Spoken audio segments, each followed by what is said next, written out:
Media कर्मी द्वारा जो बताया, जो बयान आ रहे हैं सोशल मीडिया पे, ये कहा जा रहा है कि वहां पर जब मीडिया कर्मी उन्हें कवरेज कर रहे थे तो वहां पे मार्शल आते हैं, मार्शल उन्हें कहते हैं कि आप साइड होकर कवर कर लीजिए। अच्छा। इस दौरान जब वो कवर करते हैं उसके बावजूद अचानक से उन्हें क्या होता है कि वो आगे धक्का मुक्की करते हैं, हाथापाई करते हैं, उनके माइकों पे हाथ मारा जाता है, उनके कैमरों पे हाथ मारा जाता है। ये कहीं ना कहीं पत्रकारों के साथ में उनके विशेष अधिकारों का हनन है, बिल्कुल डगमगा रहा है, क्योंकि आज भी पत्रकारों मारपीट होती है। आप देख सकते हैं, मैं खाली यूपी की बात नहीं करूंगा, पूरे देश की बात करूंगा। आज दिन ऐसी खबरें आप लोग देखते होंगे, पत्रकारों के साथ मारपिटाई हो रही है, उनके साथ उनकी टारगेट किलिंग की जा रही है। जो लोकतंत्र का जो चौथा स्तंभ है उस पर हमला है ये। कहीं ना कहीं जो पत्रकार है वो हमेशा, चाहे कोरोना काल हो, चाहे युद्ध हो, या फिर किसी भी कोई भी घटना हो, किसी भी प्रकार की हो, कितनी भी खतरनाक हो, उसे दिखाने का जो इसमें जो है चौथे स्तंभ को दबाने का प्रयास किया जा रहा है। क्योंकि जब आप देख रही होंगी कल विधान सभा में जो पत्रकारों के साथ अमानवीय व्यवहार किया गया है वो सबसे बिल्कुल दुखद है।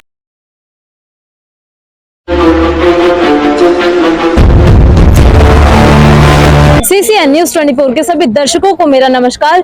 दर्शकों, हमारे देश भारत में चाहे इंटरनेशनली भी पत्रकार लोकतंत्र का चौथा स्तंभ मीडिया को कहा गया है, और पत्रकारों पे आए दिन देखे जाते हैं कि कभी जानलेवा हमले, उन्हें चोटिल किया जाता है। और हाल फिलहाल में एक लखनऊ, उत्तर प्रदेश के लखनऊ में बुलडोजर बाबा के राज में पत्रकारों के ऊपर कल एक बहुत जघन्य हमला हुआ है। और ये पत्रकारों के ऊपर हमला कोई पहली घटना नहीं है, इससे पहले भी कई जगहों पे देखा गया है कि पत्रकारों के ऊपर जानलेवा हमले भी हो चुके हैं। और मेरे साथ अभी कुछ पत्रकार मौजूद है, आइए इनके जानते हैं कि ये किस प्रकार से पत्रकारों के मौलिक अधिकारों को हनन है, और सरकार पत्रकारों के लिए आज तक कोई ठोस कदम क्यों नहीं उठा पाई।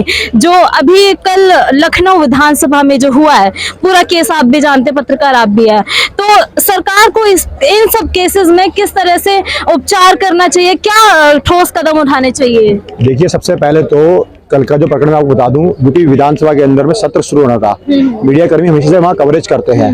इस दौरान वहां समाजवादी पार्टी द्वारा धरना प्रदर्शन हो रहा था, जिसको मीडिया कर्मी कवरेज करने लगे। लेकिन इस दौरान जो मार्शल तैनात रहते हैं, मीडिया कर्मी द्वारा जो बताया, जो बयान आ रहे हैं सोशल मीडिया पे, ये कहा जा रहा है कि वहां पर जब मीडिया कर्मी उन्हें कवरेज कर रहे थे तो वहां पे मार्शल आते हैं, मार्शल उन्हें कहते हैं कि आप साइड होकर कवर कर लीजिए। अच्छा। इस दौरान जब वो कवर करते हैं उसके बावजूद अचानक से उन्हें क्या होता है कि वो आगे धक्का मुक्की करते हैं, हाथापाई करते हैं, उनके माइकों पे हाथ मारा जाता है, उनके कैमरों पे हाथ मारा जाता है। ये कहीं ना कहीं पत्रकारों के साथ में उनके विशेष अधिकारों का हनन है, और ये जो घटना हुई है इसकी हम पत्रकार, क्या लोकतंत्र का चौथा स्तंभ डगमगा नहीं रहा है? ऐसी चीज कहीं ना कहीं बिल्कुल डगमगा रहा है, क्योंकि आज भी पत्रकारों के साथ मारपीट होती है।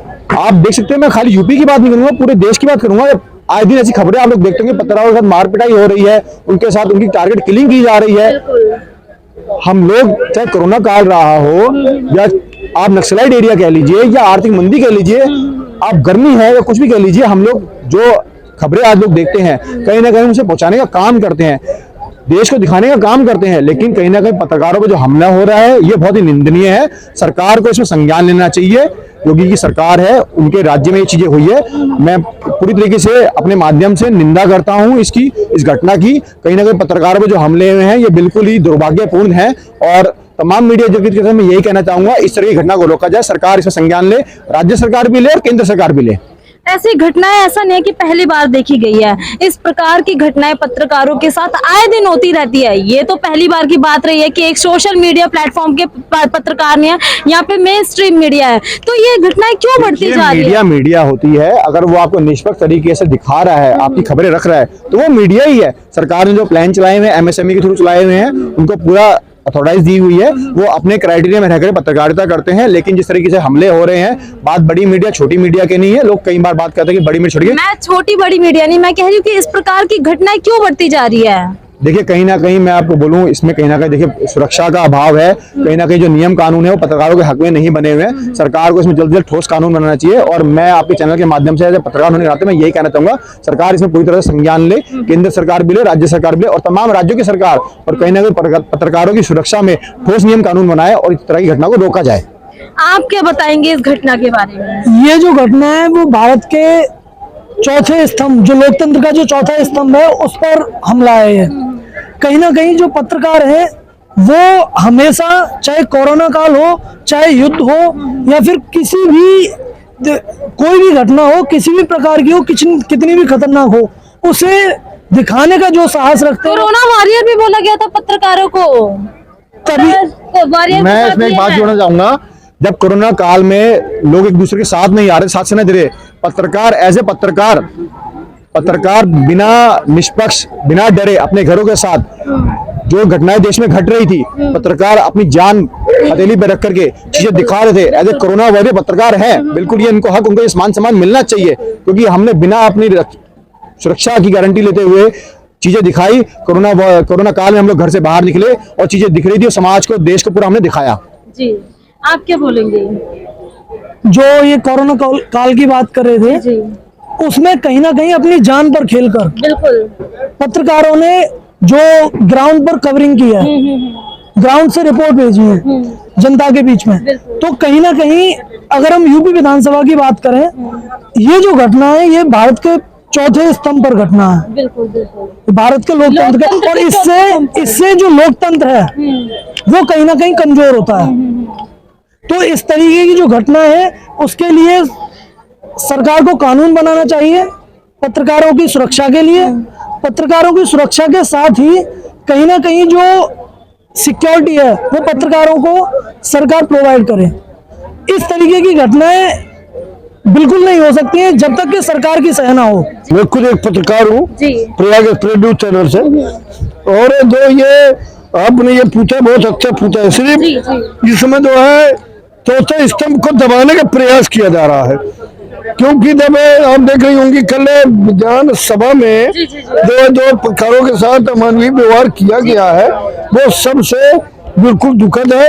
और अभी इसमें कहीं ना कहीं पत्रकार को हमेशा दबाने प्रयास जो है विज्ञान भवन में हुआ है, कल जो है सचिवालय में हुआ है, कल गली गली पत्रकार को पीटा जाएगा अगर इन पर एक्शन नहीं होता है। मैं यहाँ पर प्रयाग न्यूज से यहाँ पर कवरेज करने आया हुआ हूँ, और आप खुद ही देख सकती हैं, आप एक खुद पत्रकार है, आपको खुद ऐसा लगता होगा कि चौथे स्तंभ को कैसे दबाने का प्रयास किया जा रहा है। क्यों दबाने का प्रयास किया जा रहा है? आए दिन देखी जाती है कि कभी किसी की जान ले ली जाती है पत्रकारों की, कभी उसको बिल्कुल चोटिल किया जाता है। जब तक पत्रकारों को सुरक्षा मुहैया नहीं कराई जाएगी और जब तक पत्रकारों को एक जो है एकता नहीं बनेगी, जब तक पत्रकारों के साथ ऐसी घटनाएं होती रहेंगी। अधिक देखते हैं पत्रकारों में भी तक एकता नहीं होती है, कोई इधर चला जाता है, कोई उधर निकाल देता है। जब तक पत्रकारों में एकता नहीं होगी जब तक ऐसा कुछ नहीं होगा, और ऐसे में पत्रकारों के साथ ऐसा होता रहेगा, और ऐसे लगेंगे जैसे मच्छर मर जाता है वैसे ही पत्रकार को मार दिए जाएंगे।